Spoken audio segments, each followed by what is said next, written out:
Many thanks for choosing us. Traffic has been open to commuters plying the Cape Coast Trifopras Road.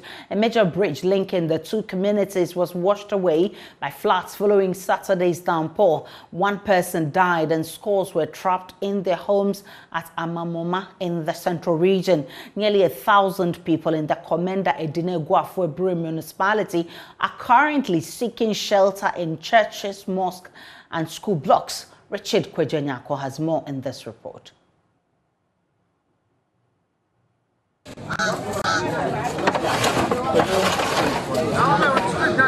It's been 3 days of frustration, dejection, and helplessness for some people living in the central region. Many communities have been cut off as a result of either a collapsed bridge or a road leading to their community has caved in. Already, the body of one prison officer with the Ankafo prisons has been washed out of the marauding floods. He went missing on Saturday after the prison barracks were overtaken by floods. Experts say the devastation is as a result of the overflow of some rivers and water bodies in some parts of the region. Nearly 1,000 houses have been flattened here at Semio, a community in the Komenda Edine-Guafuebure municipality. Time and sooner, what do you know, 12 o'clock. 12 na nsuno ba nti nsuno ba na before ya ba ha no na chese okobo 1 had no what didn't you yansa na. The floods rushed on us around 1 a.m. The level of water was such that we could not cross to the communities we come from. It's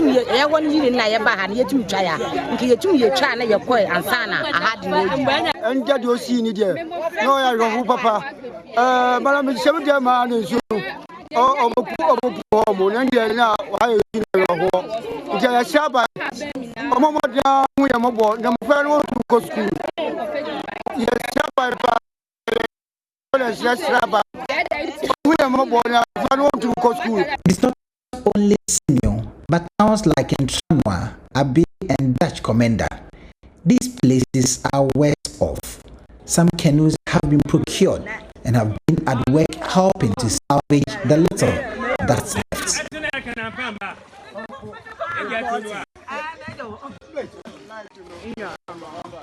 Communities around the University of Cape Coast, where the hostels of many students are situated, have been inundated with the floods. Here's an account of one of the students. In an attempt to try and work out, try and salvage the situation, some people are trying to have stones and sand in front of their hostel so that the water doesn't come inside. One person just passed with a bucket of sand on his head. Major bridges linking communities have collapsed, separating the communities. School uniform, school bag.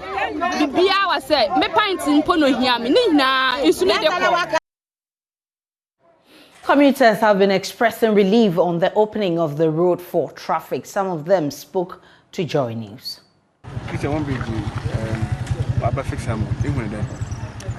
fact, my surprise because in the 3 days, I had a discussion program. Within a short time, I'm fixing on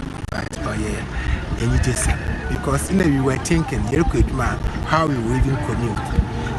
For car, a baby for the next car as inconvenience, but the answer that was fixed with that and it's able to be the way she should be the way we smell, I'm not no chance in as energy. Me sure there on your CC and over. However, no, other woman engineers now the wobber, no wobber share a bridge in our house, and even on your damn beating with bridges over gun and anchors and all day in Subua water, moons to swim and all the engineers walk on because you I open a parliament. No walk on because you Obiawan did that. My father Friday around 5:30.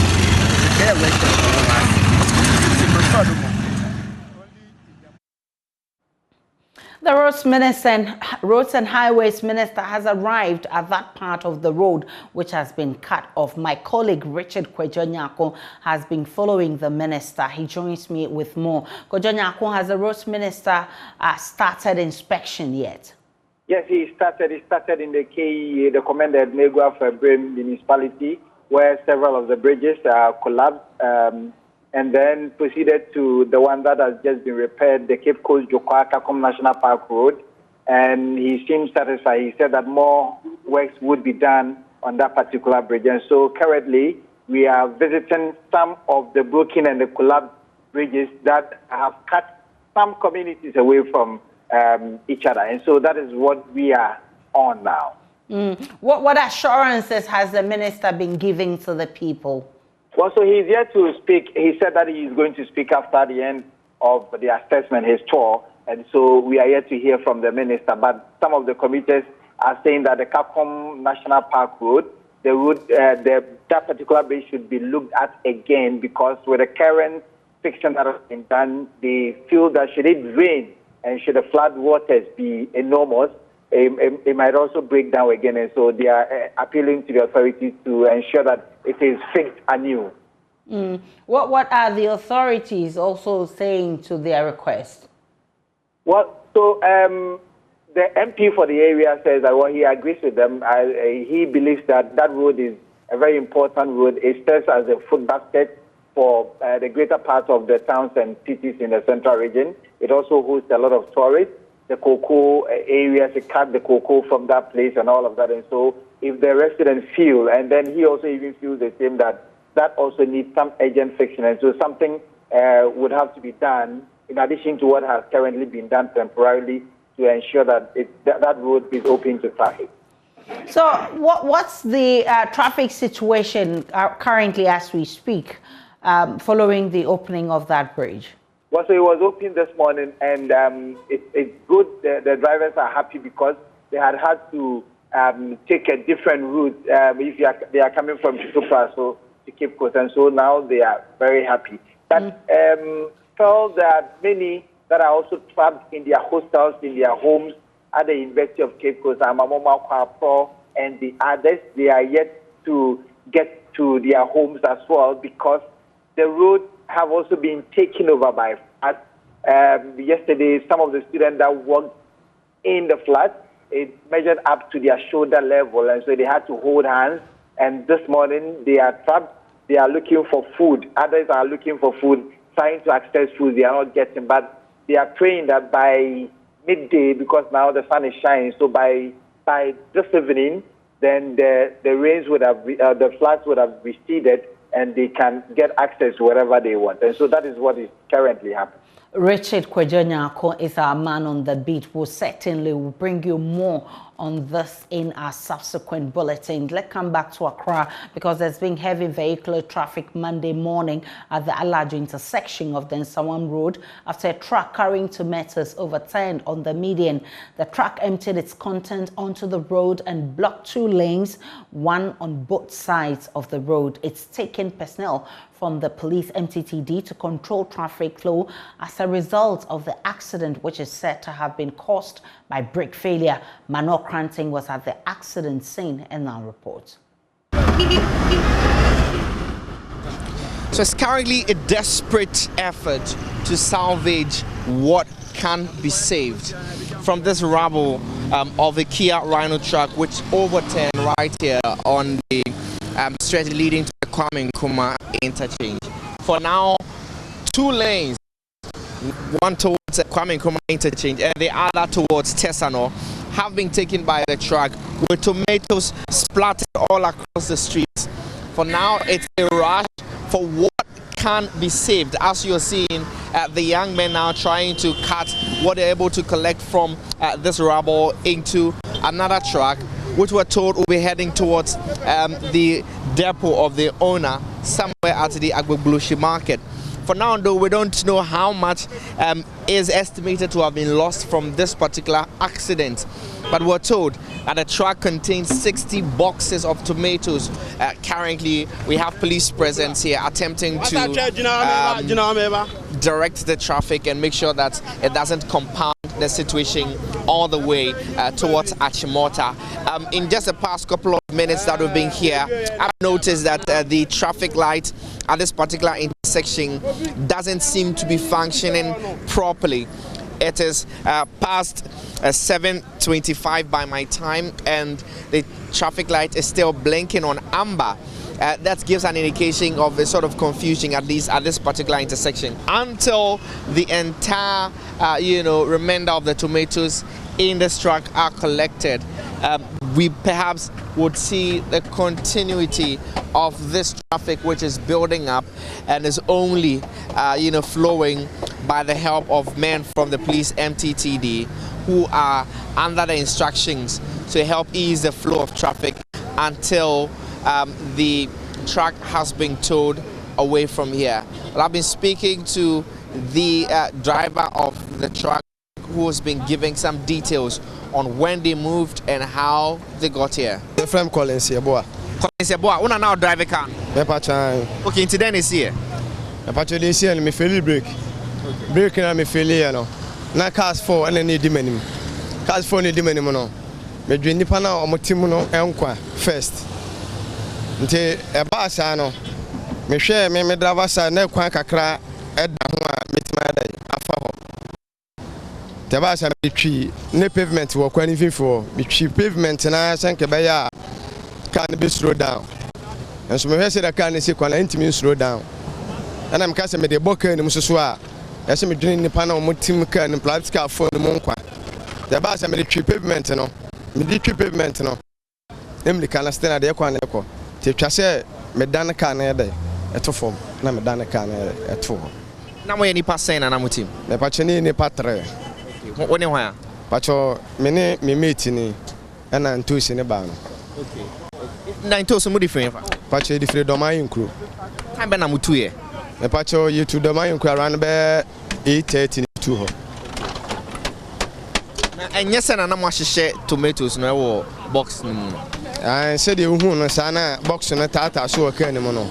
Ani share no domain crew na de ba. Mobano police engineer mo say bia na mo ahihia mana bro so emu ayedudodo. Me pache there be. This truck is said to have been containing 60 boxes of tomatoes. Each of them were told sells on the market around 700 Ghana cedis to 800 Ghana cedis. And so if you do the multiplication, we are somewhere in the regions of tens of thousands of Ghana cedis. Vaccine hesitancy remains a challenge for battling the COVID-19 pandemic. That's according to the Ghana Medical Association and the Ghana Registered Nurses and Midwifery Association, which is reporting that even some of their own medical professionals are shying away from taking the jabs. Ghana is currently dealing with an active surge in cases beyond 1,000 cases, with experts describing the trend as a fourth wave. Dr. Frank Strebo is president of the Ghana Medical Association. We don't have the actual numbers. Hopefully we'll put the numbers together. We've done that in the past. Now that we are having surge in the number of cases, you will find both the GRMA and the Ghana Medical Association putting these numbers together and then telling people how many of our people have been infected. It is to our own advantage. I am sure you are aware that we would always push for frontline health workers some form of allowance, isn't it? So we like the figures. We even like it more than the person asking, because it is good for us when we use those figures to justify why our work is a risky one and that somebody has to look at us. And indeed, it is a risky job. The 40% that we talked about, it's actually not sacrosanct. This is a rough estimation of the number of health workers who have actually been vaccinated. That we would, through these projects, probably we will come out with the actual numbers and the figures, but it is quite substantial. And I can say that it's higher than what exists within the general population. Director in charge of Health Promotion Services at the Ghana Health Service, Dr. Da Costa Abuaje, has also been urging all to take their vaccines. Of about 16.5 million being the doses that we've given out. Out of this, we have about 10,352,000 taking at least a dose. This represents 45.3% of the 22.9 million population that we want to vaccinate. Then we have 7 million, above 7 million as people who are fully vaccinated, and this represents about 31% of the 22.9 million. Then also for the booster doses, I think we have over 1 million. We have about 1 million people taking the booster doses. But I think the graphs of the matter here is that from the statement from the president of the GMA and supported by the JRNMA, there is more work to be done. In fact, those times we were talking about vaccine, the supply chain challenges and others. Now, I want to assure Ghanaians that we do have the vaccines available. And it is important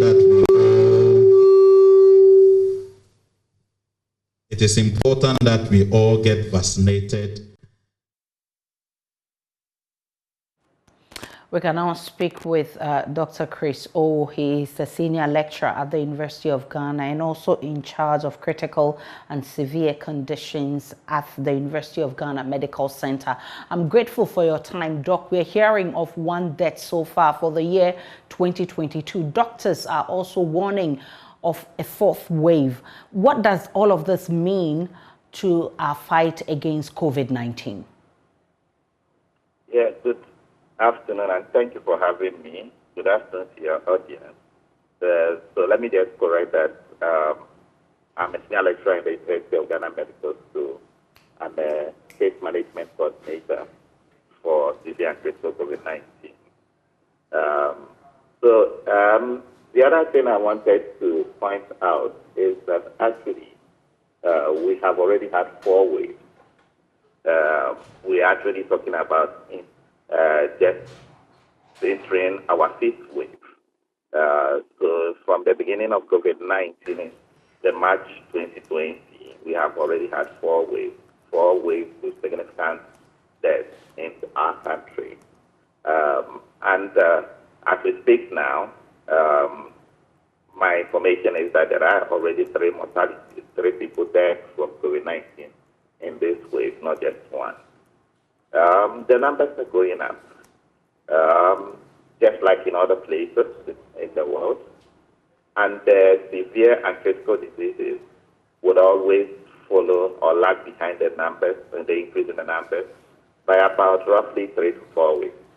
And that is why, although the numbers started going up about 3 weeks ago, we are now beginning to see people admitted to COVID intensive care units and a few people, unfortunately, dead.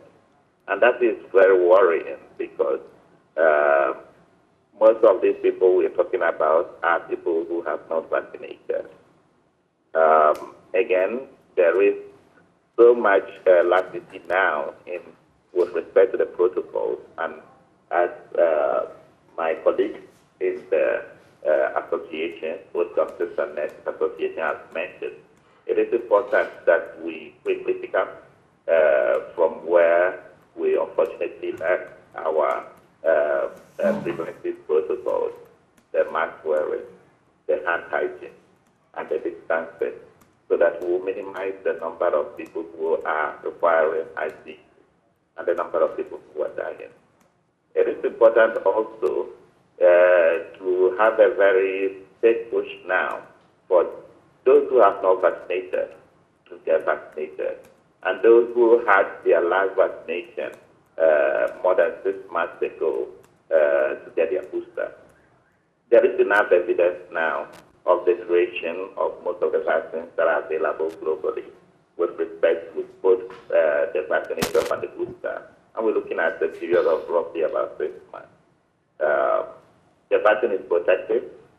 Most people who have vaccinated, even when they get infected, are not developing diseases that are requiring intensive care, and majority of them are not dying. Those who have not vaccinated, or those who last vaccination was almost a year ago, the immunity would have waned right now. And it is important to make this very clear that people need also start getting their booster. We have just about 1% of our population, eligible population, who have boosted. But even more important, those who are vaccinated need to get vaccinated now. Doc, how do we win the fight of getting many more people to vaccinate, especially as we're getting to hear that health workers themselves are not availing themselves for the jabs? Yeah, it is important to not forget that the health workers are part of the population, and most of this is education, which is what we're doing now. It would be much more helpful that even when the numbers go down, that education, mainly by the media outlets and the health professionals, does not go down. What has happened is that our advocacy has behaved like the COVID wave. When the wave goes up, all the media houses, all the health professionals are basically acting arms with their advocacy, asking people to get vaccinated. And when the wave goes down, then everybody goes back to sleep. And I think that is not good enough. We need to keep pushing to have as many people vaccinated. There are about 40% of health workers who have not availed themselves to vaccination. But that 50% is much bigger than our population, the population, general population who has gotten vaccinated. But we require the health workers not only because they are also in contact with people who may be unsuspectingly infected and therefore can be a vector for spread, but also as advocates for a lot of people would have more faith when a doctor, a nurse, a midwife, a pharmacist, or a lab scientist is telling them that, look, I have gotten vaccinated.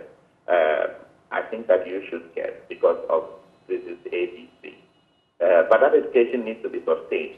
It shouldn't just go down because the wave is going down. Because this wave will certainly also go down. But then we do not know that that will be our last wave. So I'm appealing to my colleagues, as well as to you guys in the media. The agenda is reshift, and then we come back to this all over again. We need to sustain that education. We need to sustain the advocacy, and we need to avail ourselves. I have had my full vaccination. I have had my booster within the last 6 months. So that gives me a lot of confidence to say to you that those who are listening, that it is important to get vaccinated, to reduce the spread, and also to reduce the disease and death from COVID-19. I'm grateful for your time, Dr. Chris O. He's National Coordinator for the Management of Severe and Critical Cases of COVID-19. And away from COVID-19, nearly 3 years ago, the Attorney General commenced the prosecution of Men's Gold CEO Nana Appiah Mensah. He's accused of defrauding thousands of customers of millions of cedis through his gold dealership firm. Not even a single witness has testified in the case, and there's been more than 20 court adjournments. In today's edition of Total Recall, we tell you the story of some customers who are bearing the brunt of the Men's Gold crisis. One of them got injured while protesting in demand of his 100,000 cedis investment. His injury has rendered him visually impaired as he remains in dire need of money. Joseph Akable reports.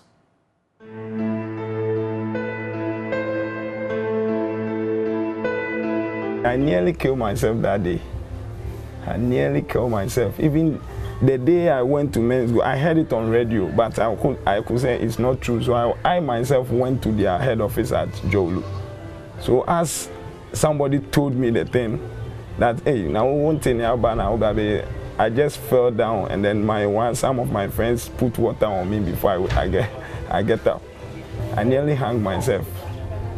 I did it because my wife and the children came to saw me that I was dead, tight and rope to kill myself, because that is my life. That is everything to me. I don't have anything. My family, there is nothing. So I'm the one that I struggle to help the family. 39-year-old Stephen Abuaji is now suicidal. His suffering is the result of bad investment. He put all of his eggs in the men's gold basket in the hopes of making a fortune, but everything went wrong. His life went from optimism to frustration to current despair. In this edition of Total Recall, I engaged 3 persons including Stephen, whose lives have been forever altered by a desire to invest in a gold dealership.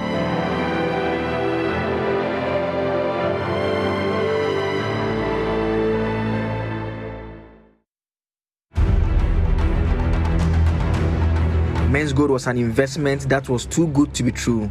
Investors were assured of 7 to 10% monthly returns of investments. So people invested with their life saving and even secured loans and invested in a men's gold business. Investors were ready and willing to defend their investment company, but they later changed into protesters desperate for their money.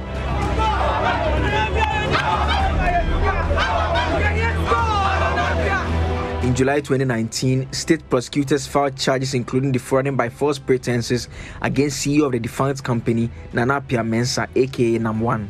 This was after he had returned from the United Arab Emirates, where he had been in custody for months. To assist us make full recovery of the amount owed Men's Gold by Horizon Royal Diamond in Dubai. As an act of good faith, we are willing to engage the Attorney General's office on the best possible way for them to aid Men's Gold by employing international law and diplomatic relations to ensure we achieve this objective. 2, to unfreeze our companies and my personal bank account and asset for us to utilize these as vehicles to get productive in order to meet our liabilities, or to our customers and some business associates in our bid to resolve our liabilities immediately. Nearly 3 years on, monies invested by the thousands remain outstanding. His prosecution has not even reached the level of a single witness testifying. The case has seen more than 15 adjournments with prosecutors constantly asking for more. Stephen Abuaji's hope keeps deteriorating. He's one person whose life will never be the same. Oh, a friend told me about it, that this what has come to the system, that thing is very fine, so I should put myself into it to help me. Even the car that is using at the workplace is the same Men's Gold money, so I should try my best and do like 6 months and see what will happen. And then I go to my bank. I invested at Commercial and then Access Bank, so I went there to withdraw all my money there, and then I withdrew to go and buy the gold chips to Men's Gold.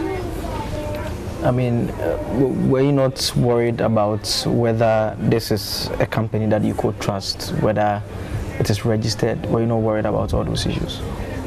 I'm somebody that I used to do more investigations, but what touches my heart that I put my money is the time that the guy was helping GFA and then he was conniving with the president. You know, I see everything was genuinely. That's the motive purpose that I invested in Men's Gold. You mean when you saw photographs of him doing stuff with the GFA, the presidency? And the presidency, I see everything was genuine. So that's the reason I invested in it. We'll take a break on Joy News today. We'll return with business.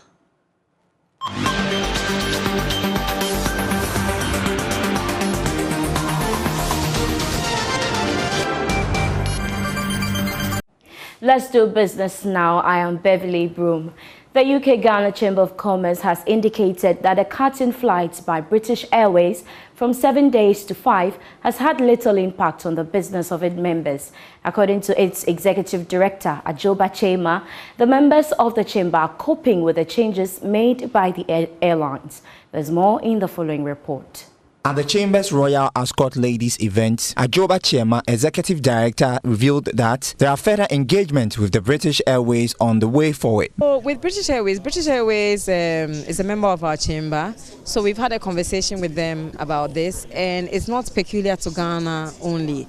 It's a part of restructuring of their global operations. So flights have been cut all over the world. And as soon as the tide turns for the business, we'll be back to 7 flights a week. To the extent that it's the only direct flight to the UK, yes. But the thing is that it can't be helped. So for our member businesses, for those who need to fly to the direct to the UK, if you can get a seat, is lucky, but then otherwise you'll have to transit to another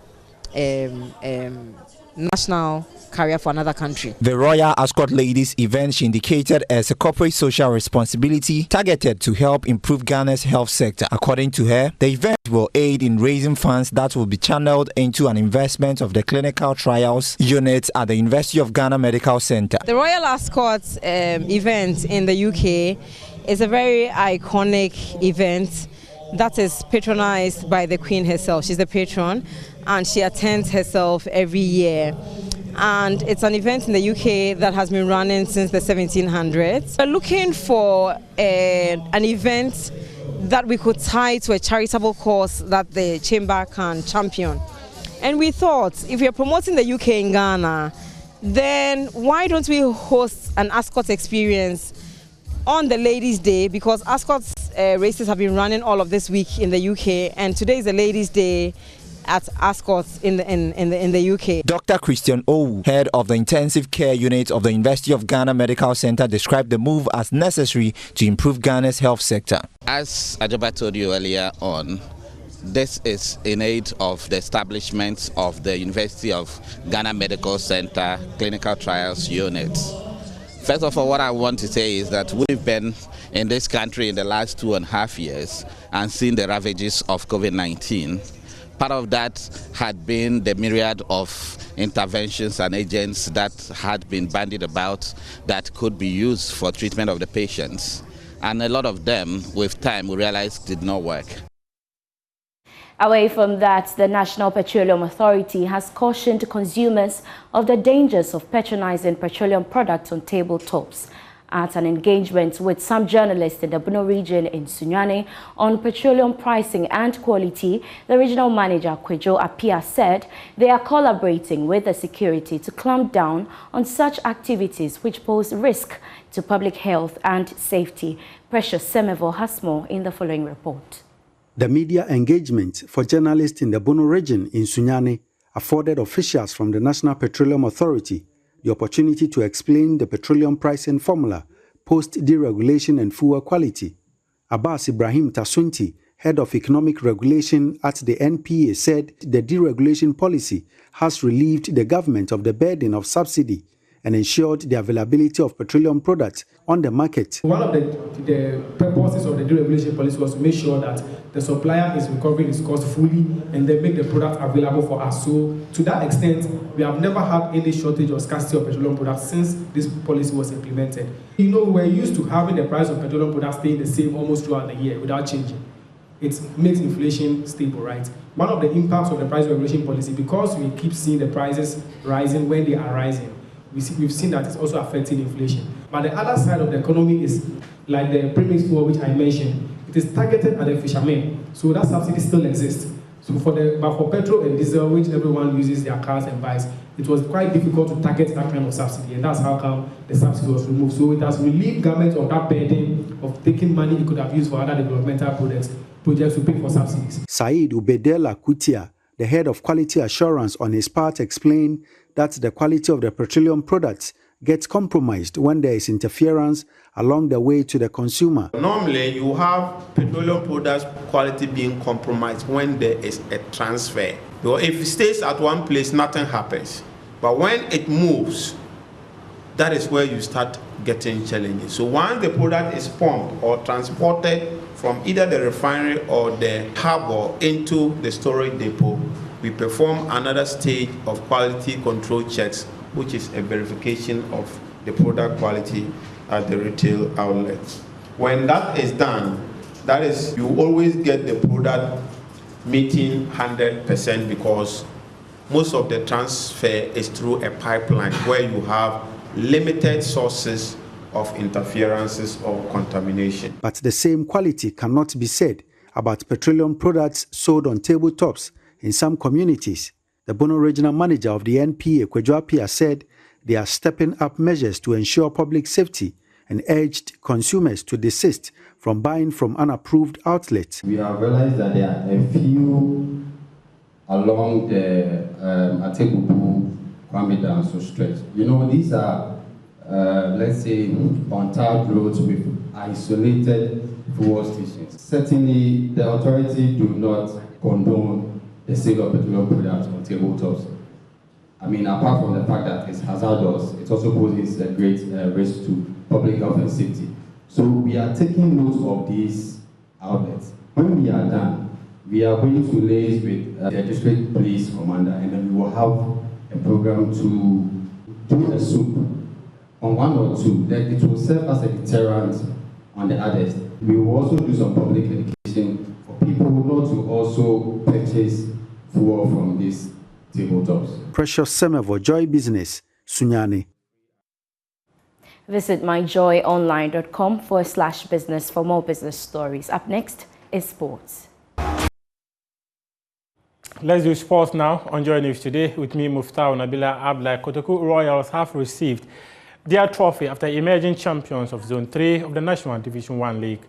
Joy Sports Asarabidiako was at the Odan Sports Stadium for their coronation game against Susupipi and comes through with this report.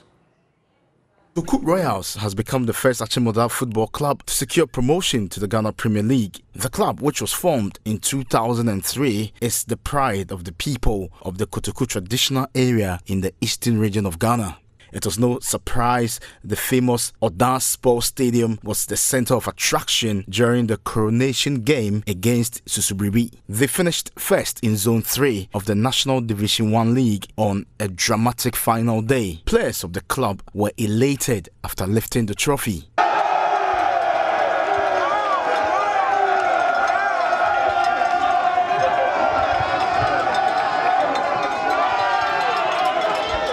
Linford Asamoah-Boadu is president of Kotoku Royals. Everybody is happy. This is what we want.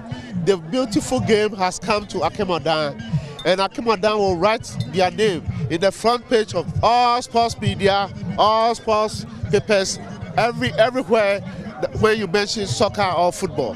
And that is what we want. This victory, you don't know how it means to us. It's going to bring unity, it's going to bring togetherness, it's going to bring development, it's going to bring development. So it's a total victory for everybody. We have a strategic business plan that we drew up 2 years ago. And we know this year we have to come to Premier League. So we have the 5-year development plan. The next 3 years development plan is still pending. And we are going to embark on the plan and make it work to ensure that we sustain ourselves in the league. My man here will be supporting us right from day one. The MP from Odan is supporting us right from day one. But after the 3 games, you can see all the businessmen in Achim Kotoku, all the opinion leaders. I mean, people are donating and donating and donating. And you can't believe it that people out of their own hearts are giving money to the club, to the players, and that is what we call togetherness. Some fans also spoke to Joy Sports. Yes, we can set a record by Adriana. Adriana came into the Ghana Premier League from Division 1 and it was straight and very joyful. So as Kotoku, as Raj Boys, Kotoku Royals, Achimodan here, we can also follow in the Ghana Premier League and we can have it and won it again. And this must be the remarkable day of Kotoku. Looking at the support we have here, people are willing, people are ready to help out to sustain in the Ghana Premier League. We are not coming to Ghana Premier to come and joke. We mean business, and you will definitely see Kotoku this season performing very well in the Ghana Premier League. So what message do you have for teams that will play here? Is it going to be a Waterloo for them? Yes, it's going to be a Waterloo. In our Division 1 this season, 15 matches, we won 14, we draw 1. And we demonstrate to all the Division 1 clubs in Zone 3 that this is no-go area, and this is another warning and signal to each and every one that Odan Sports Stadium is no-go area for any team that will visit Odan Sports Stadium.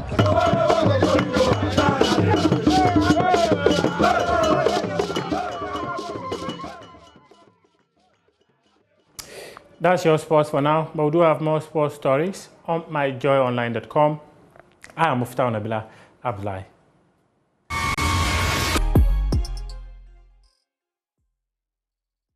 It is always a pleasure bringing you showbiz here on Joy News Today. Now, gospel musician Joe Metal has bemoaned the lack of events venues in the country. In an interview On Showbiz A to Z, Joe Mettle says event organizers have limited options for shows. He is therefore calling for investor support for the sector. In terms of venues, we do need venues. We actually really do need venues that can take, like, you see, every time we talk about production and updating the quality of production and all that, but some of the venues don't have the capacity to take maybe the kind of productions that we would want to have. Most of the rigs are not there. You have to set them up with the trusses and all. Like, a time should come where all those things should go. You know, where the auditoriums are self-sufficient, like where it can take every production that you need to do, and so it will help so that people can. What was it? I think the first time I experienced that thing was in SA. We went to do some concert in South Africa, and I realized that the stage it moves down and up. So they were like, you have to stand on it. I was like, yeah. That was the first time I experienced that thing before other places. And I feel like, but the auditorium is built in that way. So no matter what you want to do, they've done it that way for you to be able to use it. And so it's convenient. Yes. So I'm trusting God that in the future we should be able to have things like that so that it will help. On that note, we end Showbiz here on Joy News Today. For more Showbiz news, log on to myjoyonline.com. That's where you find the news. Aisha, good afternoon to you. Good afternoon to Lady in Green. I love your new hair. Oh, thank you so much. I was hoping you would say that. Definitely. And that's how we wrap up News Today. My name is Aisha Ibrahim. Do enjoy the rest of our programs.